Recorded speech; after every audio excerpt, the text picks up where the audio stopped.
The rideshare hustler put out a video trying to justify why he leased a The 2002 GT Dodge Short. and I wanted to share my thoughts on why I think it was a terrible decision. While he didn't share how much he's paying per month for the lease or how much he put down as a down payment for the lease, the average 2022 Dodge Charger leases for about $558 per month, and that's on a 32-month lease. He did say that he leased it for 6 months, and from what I know, the shorter your lease term is the more money you pay, but of course, that's speculation and we don't know for certain, so the number we're going to work with is $558. Looking at the monthly costs of the car, I pay less than $250 right now for my 2017 Volkswagen Jetta. I know the Volkswagen Jetta is just not going to be as fun of a car as the Charger, but when it comes to rideshare, it's not just about fun. But this video is about making better business decisions, and the Dodge Charger is just not a good business decision when you look at the numbers.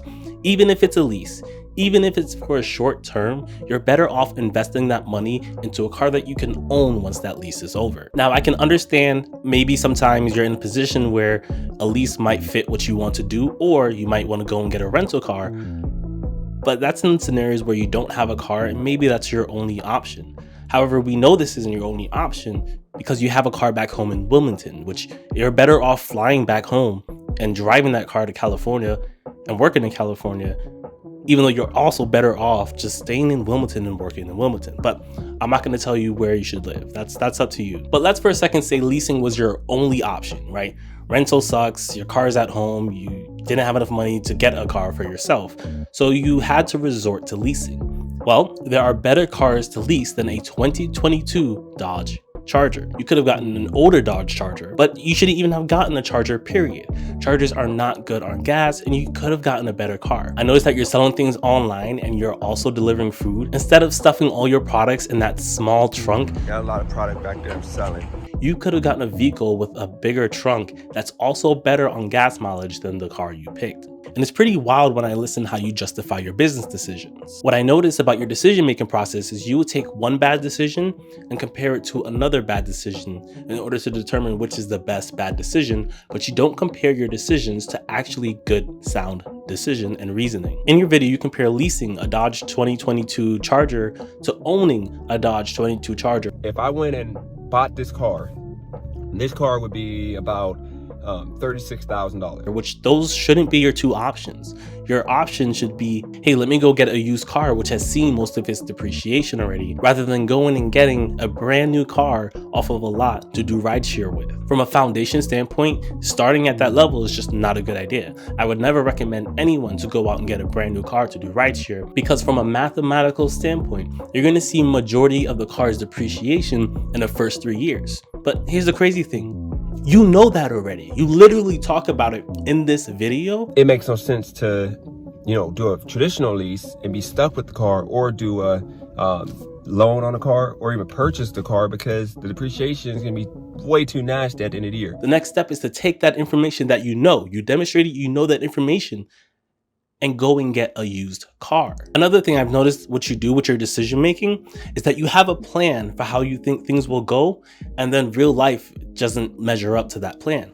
In your video, you said you want to do 10 to 20% with rideshare in your car. I'm only doing rideshare 10 to 20% of my day. Just a video you posted 12 hours before that video, you said you've been driving 50 to 60%. But the past 3 days, more like 50-60% of my time was focused on delivery apps. So you just acknowledged that when you got the lease for your car, in your head you were thinking, I'll just do 10 to 20% in this car, but you've been driving 50 to 60% of your time in the car, right?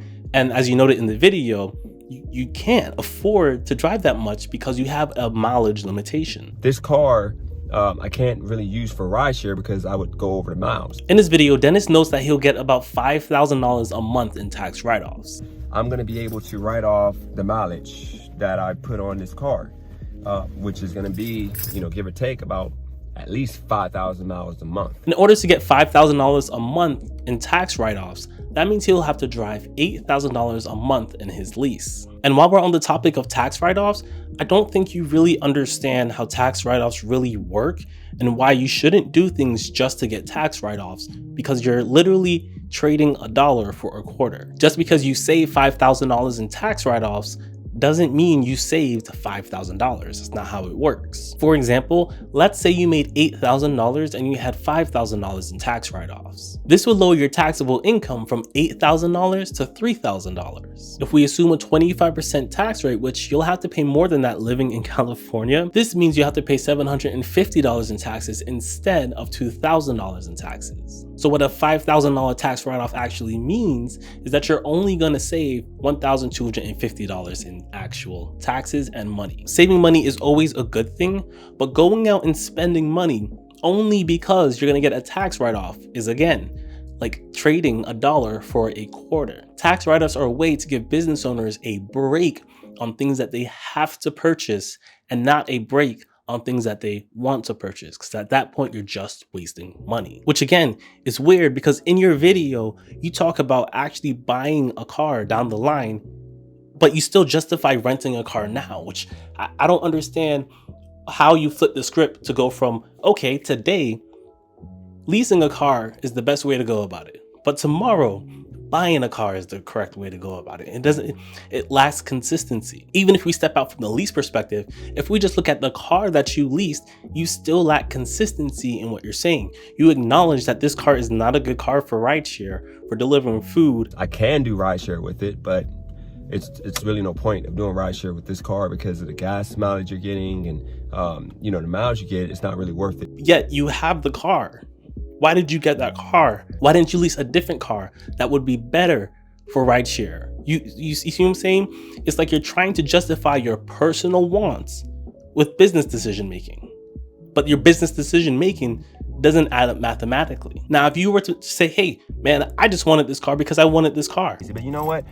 For the sake of me, my sanity being in this car, I'd rather pay an extra $400 to $500 in gas a month, okay? Knowing I'm gonna be driving all over, state to state, I'd rather pay that extra $500 to have a car that I'm comfortable in, I enjoy driving. Cool, you do you. It's not a smart business decision, but you do you, right? It's your money. But stop trying to justify your personal wants as business needs, because they're not. Even in your video, you gave us a sneak peek into your trunk about how you missed out on business opportunities because you didn't have the space in your vehicle to transport these items that you wanted to sell, that you would need a U-Haul. I'm trying to get the product to the customer, but the customer pays for shipping. So if I would have been willing to ship myself, which would have been a hassle because I didn't have a truck, I could have made, a $80 turnaround. I could have turned around and made $80 off of those dollhouses. And it had about 12 in stock on the shelf. So right there, that's $960 I could have made. Well, why didn't you just get a car that has van space, right? You could have leased a van instead of this truck. You literally could have gotten a work van instead.